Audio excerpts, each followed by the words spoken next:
Good morning friends. இந்த வீடியோவில் ரொம்ப பேருக்கு இருக்கக்கூடிய ஒரு கேள்வி, அதாவது சார் நான் கோர்ஸ் படிக்கிறேன், ஆப்ஷன் ட்ரேடிங்னா அந்த மாதிரி கோர்ஸ் படிக்கிறேன். கோர்ஸ் படித்தாலும் என்னால் லைவ் ட்ரேடிங்கில் ப்ராஃபிட் பண்ண முடியல, லாஸ் தான் வருது. ஆனால் நான் கோர்ஸில் படிக்கிற அந்த நிகழ்ச்சிக்கும் ரியல் மார்க்கெட்டில் இருக்கிற நிகழ்ச்சிக்கும் சம்மந்தமே இல்லை. எப்படி நான் பண்ணாலும் எனக்கு லாஸஸ் தான் வருது, ஏன் எனக்கு மட்டும் இந்த மாதிரி நடக்குது அப்படின்ற மாதிரி ஒரு 4-5 பேர் எனக்கு கொஷின் கேட்டிருக்காங்க. ஒருத்தர் யூடியூப்பில் கூட கேட்டிருக்காரு. அப்போது இதை பற்றி தான் நம்ம இந்த ஆடியோவில் பேச போகிறோம். அதாவது கோர்ஸுக்கும் நீங்கள் படிக்கிற கோர்ஸுக்கும் ரியல் மார்க்கெட்டுக்கும் மிகப்பெரிய வித்தியாசம் இருக்குது. ஓகேங்களா? இந்த இடத்துல உங்கள் மேலே ஃபால்ட்டெல்லாம் கிடையாது. நீங்கள் இன்னும் அந்த மார்க்கெட்டில் ரியல் ட்ரேடுக்கு அடாப்ட் ஆகலை, அட்ஜஸ்ட் ஆகலை அப்படின்ற மாதிரி தான் நம்ம இதை எடுத்துக்கணும். ஓகேங்களா? அப்போது இந்த கோர்ஸுக்கும் ரியல் மார்க்கெட்டுக்கும் என்ன வித்தியாசம் இருக்குது அப்படின்றத நம்ம பார்க்கலாம். அதாவது கோர்ஸில் நம்ம படிக்கிறது ஒரு க்ளீனான சார்ட்டு, அதாவது ஒரு நடந்து முடிஞ்ச ஒரு விஷயத்தை தான் அவங்க கிளாஸில் எடுப்பாங்க. அப்போது அந்த சார்ட் நடந்து முடிஞ்ச ஒரு பாஸ்ட் விஷயம். பர்ஃபெக்ட் பிரேக் அவுட்டு ஒரு சார்ட்டில் நம்மளால் ஈஸியாக பார்க்க முடியும். ஏன்னா அது ஒரு நடந்து முடிஞ்ச விஷயம். ஒரு க்ளீன் ட்ரெண்டை நம்ம கோர்ஸில் பார்க்கலாம். ஏன்னா அது நடந்து முடிஞ்ச விஷயம். இந்த நடந்து முடிஞ்ச விஷயங்களை தான் கோர்ஸாக எடுத்து உங்களுக்கு டீச் பண்ணுவாங்க. ஓகேங்களா? ஆனால் நடந்து முடிந்த விஷயந்தான் மார்க்கெட்டில் லைவில் வருதா அப்படின்னு நீங்கள் யோசிச்சு பாருங்கள். அப்போ அந்த மாதிரி இருக்காது. ஏன்னா மார்க்கெட்டில் நியூஸ் பேஸ்டு இம்பேக்ட் அதிகமாக நடக்கும். சடனாக ஒரு நியூஸ் வரும், மார்க்கெட் சடனாக வேறு மாதிரி ரியாக்ட் ஆகும். சடனாக ஒரு சப்போர்ட்டில் மார்க்கெட் திடீர்னு ரிவர்ஸ் ஆகும், இல்லை மேலே ரெசிஸ்டண்ட்டை போய்ட்டு தொட்டுட்டு கீழே இறங்கும்.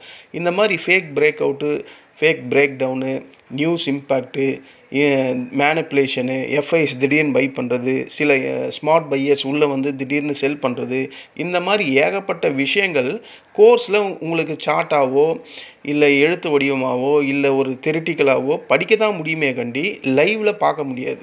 இது கோர்ஸில் இருக்கக்கூடிய டிஃபிகல்ட்டிஸ். ஆனால் ரியல் மார்க்கெட்டில் மட்டும்தான் இதெல்லாம் பார்க்க முடியும். அதனால தான் கோர்ஸ் நீங்கள் என்ன தான் படித்தாலும் ரியல் மார்க்கெட்டில் வரும்போது உங்களால் ப்ராஃபிட் பண்ண முடியல. அப்போ கோர்ஸ் அப்படின்னு சொல்கிறது ஒரு மேப்பு மாதிரி.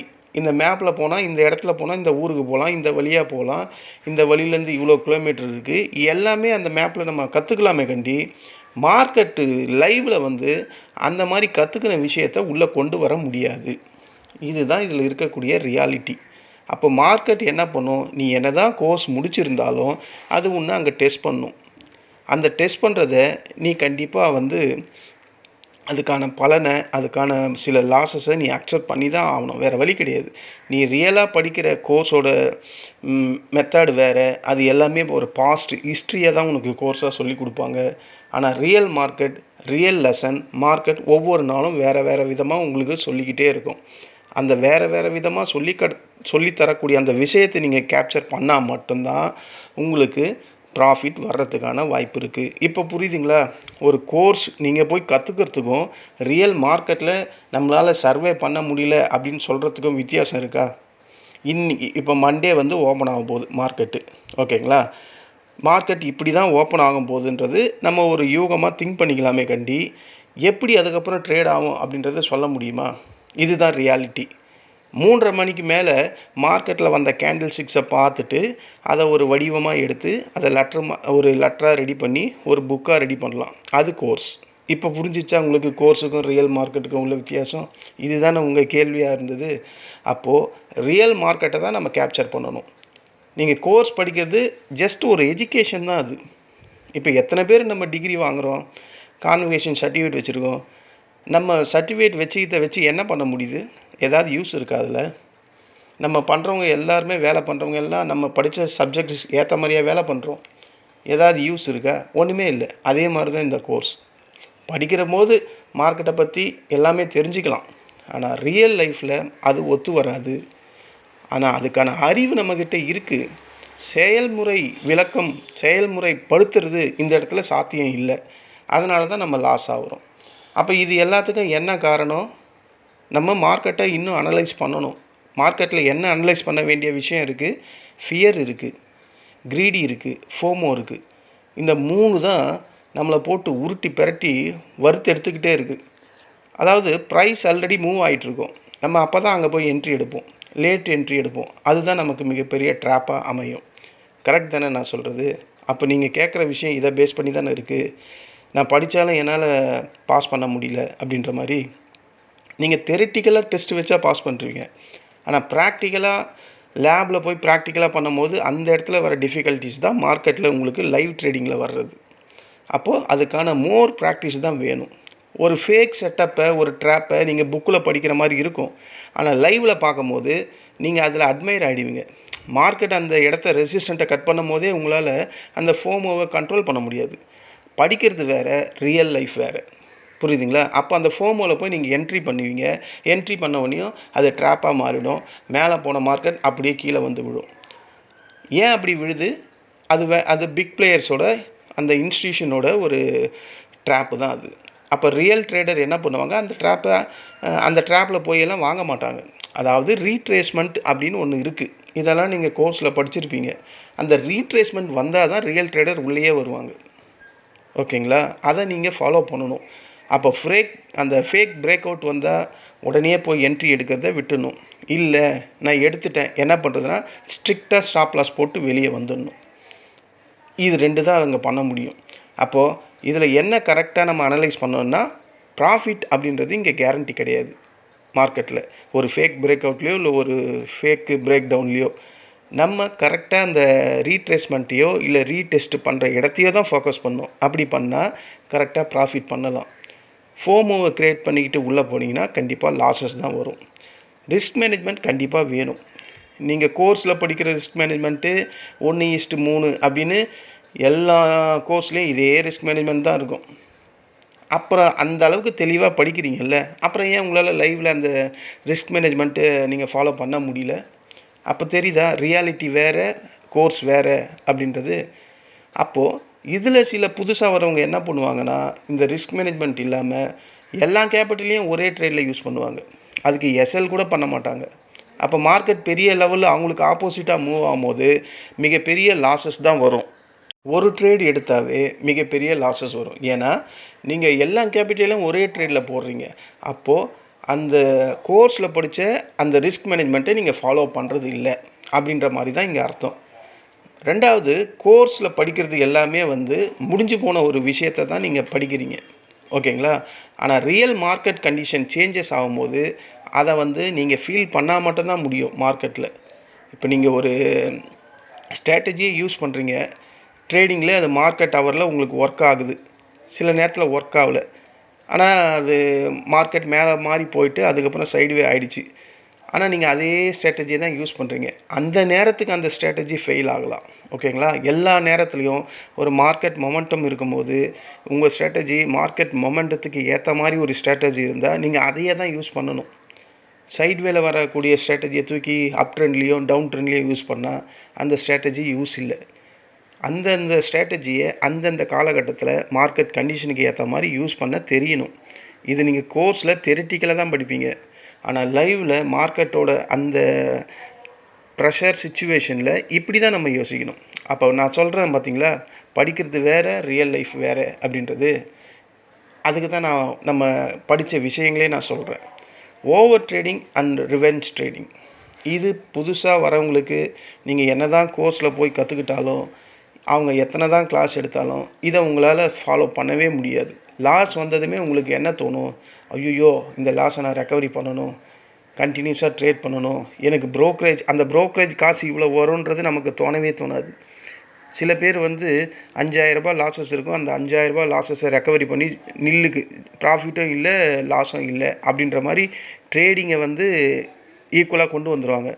ஆனால் ப்ரோக்கரேஜ் அப்படின்றது ஒன்று 3:30 மணிக்கு மேலே தான் உங்களுக்கு ஜென்ரேட் ஆகும். அப்போது அதில் வரக்கூடிய அந்த அமௌண்ட் லாஸ் தானே, அதை ரொம்ப பேர் திங்க் பண்ணுறதே கிடையாது.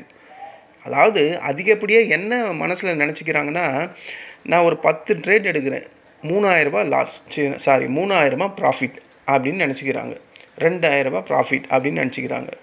10 ட்ரேடில் 1,000 ரூபாய் 2,000 ரூபாய் ப்ராஃபிட்ன்றதை அவங்க பெருமையாக நினச்சிக்கிறாங்க. மார்க்கெட்டில் 2,000 ரூபாய் சம்பாதிக்கிறது உண்மையாலுமே பெருமையான விஷயந்தான். ஆனால் உங்களோட ப்ரோக்கரேஜ் எல்லாம் மைனஸ் பண்ணி பார்த்தா அப்போ வரக்கூடிய அந்த ப்ராஃபிட் தான் ரியலான ப்ராஃபிட். இது கரெக்ட் தானே? அப்போது நீ இவ்வளோ ட்ரேட் எடுத்து அந்த ப்ராஃபிட்டை உன்னுடைய ப்ரோக்கரேஜ் கமிஷனுக்கும் மார்க்கெட்டில் டேக்ஸுக்கும் கட்டிட்டா மீதி என்ன இருக்கும்? அப்போது அந்த ஓவர் ட்ரேடிங் ரிவெஞ்ச் ட்ரேடிங்கை கணிசமான அளவில் பண்ணி அதில் ப்ராஃபிட் பண்ணணும். அதுதான் ரியலான ட்ரேடு. அதை மாதிரி நீங்கள் திங்க் பண்ணணும். கோர்ஸில் இருக்க ரியாலிட்டிலாம் மார்க்கெட்டில் கோர்ஸில் சொல்லக்கூடிய அந்த ரியாலிட்டி மார்க்கெட்டோட லைவில் செல்லுபடியே ஆகாது. ஓகேங்களா? அதாவது கோர்ஸில் என்ன சொல்லுவான், நீ முதல்ல சைக்கிளில் ஏறணும், ஒரு காலை தூக்கி இந்த பக்கத்தில் போடணும், இந்த பெடலில் முதல்ல ப்ரெஸ் பண்ணணும், அதுக்கப்புறம் லெஃப்ட் பெடலில் மேலே ஏறி சீட்டில் உட்காரணும், ஹேண்ட் பாரை டைட்டாக பிடிக்கணும், அதுக்கப்புறம் கொஞ்சம் கொஞ்சமாக மிதிக்கணும், இடுப்பை சாய்க்காத, அப்படி பண்ணாத, நேராக போ, ஹேண்ட் பாரை செடியாக பிடி, இப்படி தான் சொல்ல முடியும். ஒரு சைக்கிளை கொடுத்துட்டு நீ நான் இந்த சைக்கிளை எப்படி ஓட்டுவேன் அப்படின்னு தெரிஞ்சுக்கிந்த நல்லா கற்றுக்கிட்டேன், நான் சைக்கிள் யாரோட சப்போர்ட்டும் இல்லாமல் ஓட்டுவேன்னா ஓட்ட முடியுமா? அப்படின்ற மாதிரி திங்க் பண்ணும். இதுதான் கோர்ஸுக்கும் ரியல் மார்க்கெட்டிங்க்கும் இருக்கக்கூடியது. இந்த விஷயத்தை நம்ம கற்றுக்கினா மட்டும்தான். கோர்ஸில் கற்றுக்கிறது வேறு, ரியாலிட்டியில் கற்றுக்கிறது வேறு. வின்னிங் ட்ரேடு மட்டும்தான் கோர்ஸில் காட்டுவாங்க. எத்தனை கோர்ஸ் நீங்கள் படிச்சிருப்பீங்க? எல்லா கோர்ஸ்லையும் என்ன சொல்கிறாங்க? வின்னிங்க்கான ப்ராபபிலிட்டியை மட்டும்தான் காட்டுவாங்க. லாஸை பற்றியோ சைக்காலஜியை பற்றியோ கண்டிப்பாக சொல்ல மாட்டாங்க. நீங்கள் லாஸை பற்றியும் சைக்காலஜியை பற்றியும் அவங்க சொன்னாங்கன்னா நீங்கள் யாருமே கோர்ஸு போய் சேர மாட்டீங்க. கரெக்ட் தானே? நான் சொல்கிறது உண்மை தானே ஃப்ரெண்ட்ஸ்? அப்போது உங்களுக்கு இதில் இருக்கக்கூடிய ரியாலிட்டி என்ன? உண்மையை சொல்லிட்டா நீ அங்கே போக மாட்டேன். இதுதான் அதில் இருக்கக்கூடிய உண்மை. அவனுக்கு வருமானம் வராமல் போயிடும். ஒரு கிளாஸுன்னா அதில் சாதகம் என்ன, பாதகம் என்ன, இது எப்படி ஒரு ட்ரேடரை பாதிக்கும், நீ எப்படி கொஞ்சம் மிஸ் ஆனால் உன்னுடைய பணம் இழப்பு ஏற்படும், எல்லாமே தெரியணும், எல்லாமே சொல்லணும். அந்த மாதிரி கோர்ஸில் நீங்கள் ஜாயின் பண்ணிங்கன்னா உண்மையாலுமே பாராட்டக்கூடிய விஷயந்தான். அந்த மாதிரி கோர்ஸு தான் எல்லாமே இருக்கா அப்படின்னு நீங்கள் கேளுங்க. நீங்களே திங்க் பண்ணி பாருங்கள். அந்த மாதிரி கோர்சஸ் ரொம்ப இருக்காது. ஏன்னா அது அவனுடைய ஃபினான்ஸை பேஸ் பண்ணி எல்லா கோர்ஸ் வர்றது எல்லாமே ஃபினான்ஸை பேஸ் பண்ணி தான் இருக்குது. உங்களுக்கு ரியலாகவே மார்க்கெட்டில் இந்த மாதிரி ட்ரேடர்ஸ் எல்லாம் லாஸ் ஆகுறாங்க, அவங்கள காப்பாற்றணும் அப்படின்ற மாதிரி கோர்ஸ் எத்தனை பேர் எடுக்கிறாங்க ஃப்ரீயாக? பெரிய பெரிய ஆளுங்க, அவனுக்கு தேவை அந்த பணம் தான் உங்ககிட்டேருந்து. நான் இந்த ஸ்ட்ராட்டஜி சொல்கிறேன், வின்னிங் ஸ்ட்ராட்டஜி இந்த மாதிரி இருக்குது, எல்லாமே எனக்கு தெரியும். அவன் கண்டிப்பாக மார்க்கெட்டில் பெரிய ஆளாக ஜெயிச்சு இருந்திருப்பான். உனக்கு அந்த மாதிரி ஒரு நல்லெண்ணம் இருந்தால் நீ ஃப்ரீயாக தானே சொல்லணும். அதுக்குன்னு ஃப்ரீயாலாம் யாரும் விருப்பப்பட மாட்டாங்க, போகிறவங்களும் விரும்ப மாட்டாங்க. என்னடா அவனோட அறிவை அவன் காசை ஆக்குறான். அதுக்கான மதிப்பு அவன் அந்த அந்த அறிவை அவன் வியாபாரம் பண்ணுறான். அதை நம்ம போய் கோர்ஸாக போய் கற்றுக்குறோம். கரெக்டாக? ஆனால் கற்றுக்கிற கோர்ஸ் எல்லாமே பாஸ்ட் எக்ஸ்பீரியன்ஸை தான் நம்ம கற்றுக்குறோம். ரியல் மார்க்கெட்டோட அந்த அறிவை நம்ம கற்றுக்கிறது கிடையாது. ரியல் மார்க்கெட்டோட அறிவு யாருக்குமே தெரியாது. திங்கட்கிழமை ஓப்பன் ஆக போது ஒரு கேப் டவுன் ஓப்பன் ஆகுது, அது மட்டும்தான் தெரியும். அதுக்கப்புறம் என்ன நடக்கும்ன்றது யாருக்குமே தெரியாது. கரெக்ட் தானே நான் சொல்கிறது? அப்போது ஃபைனல் ட்ரூத்தாக நம்ம இதை மட்டும்தான் எப்பவுமே ஃபாலோ பண்ணும். ட்ரேடிங்கில் ஸ்ட்ராட்டஜி மட்டும் கிடையாது, நம்ம படிக்கிற கோர்ஸ் மட்டும் கிடையாது, நம்ம படிக்கிற தியரிட்டிக்கல் மட்டும் கிடையாது. லைவில் வரும்போது சைக்காலஜி, ரிஸ்க் மேனேஜ்மெண்ட், டிசிப்ளின், இது எல்லாமே ஃபாலோ பண்ணணும். இது நீங்கள் கோர்ஸில் படிக்கிற அந்த விதம் வேறு, லைவில் கற்றுக்கிற விதம் வேறு. ஓகேங்களா? இதுதான் நான் கோர்ஸ் மூலமாக நான் வந்தாலும் லாஸ் ஆகிட்டே இருக்கேன், நடைமுறை வேறு மாதிரி இருக்குது, படிக்கிறது வேறு மாதிரி இருக்குது அப்படின்னு கேட்கக்கூடிய பிகினர்ஸ்க்கு நான் இந்த ஆடியோவை உங்களுக்காக அப்லோட் பண்ணுறேன். நான் சொன்னதை தயவு செஞ்சு ஃபாலோ பண்ணுங்கள். கோர்ஸ் வேறு, ரியாலிட்டியில் இருக்க மார்க்கெட்டிங் மெத்தட் வேறு. ஓகேங்களா? ஒரு 10 ட்ரேட் எடுக்கிறீங்க, அதில் 6 லாஸ் பண்ணுறீங்க, 4 ட்ரேட் ப்ராஃபிட் பண்ணுறீங்க. இங்கே நெட் ப்ராஃபிட் ஒரு 6 லாஸ் பண்ணுறது ஒரு 600 வச்சுங்க. 10 ட்ரேடில் 6 லாஸ், 600 லாஸு, 4 ட்ரேடு ஒரு 1200. நெட்டாக ப்ராஃபிட் ஒரு 600 வருது. இங்கே வின்னிங் ரேட் இம்பார்ட்டன்ட் கிடையாது. கரெக்டாக? இங்கே ரிஸ்க் மேனேஜ்மெண்ட் என்ன நீங்கள் பண்ணுறீங்க அப்படின்றது தான் இம்பார்ட்டண்ட். அந்த ரிஸ்க் மேனேஜ்மெண்ட்டில் நீங்கள் கிங்காக இருந்தால் கண்டிப்பாக ராஜாங்கம் உங்களுக்கு தான். இவ்வளோ பெரிய மார்க்கெட் ராஜாங்கம் உங்களுக்கு தான். ஓகேங்களா?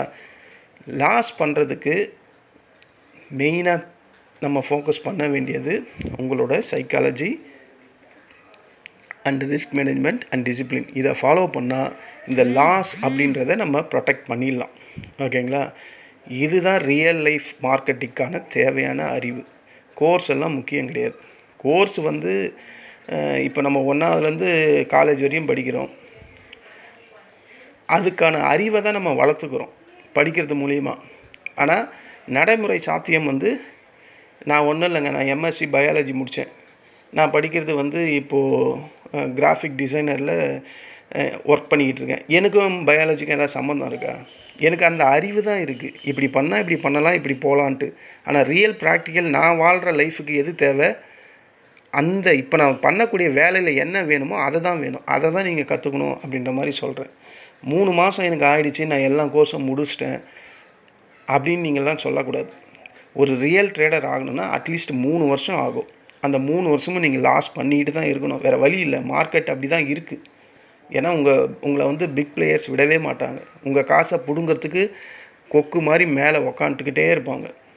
ஸோ நம்ம தான் அதுக்கு ஏற்ற மாதிரி, மார்க்கெட்டுக்கு ஏற்ற மாதிரி அடாப்ட் பண்ணணும். நீங்கள் என்ன தான் படித்தாலும் அது வேறு, மார்க்கெட்டோட லைவ் வேறு. இப்போ உங்களுக்கு புரிஞ்சிருக்கும்னு நினைக்கிறேன். இந்த ஆடியோ உங்களுக்கு பிடிச்சிருந்தா என்னுடைய சேனலை சப்ஸ்கிரைப் பண்ணுங்கள். நன்றி, வணக்கம்.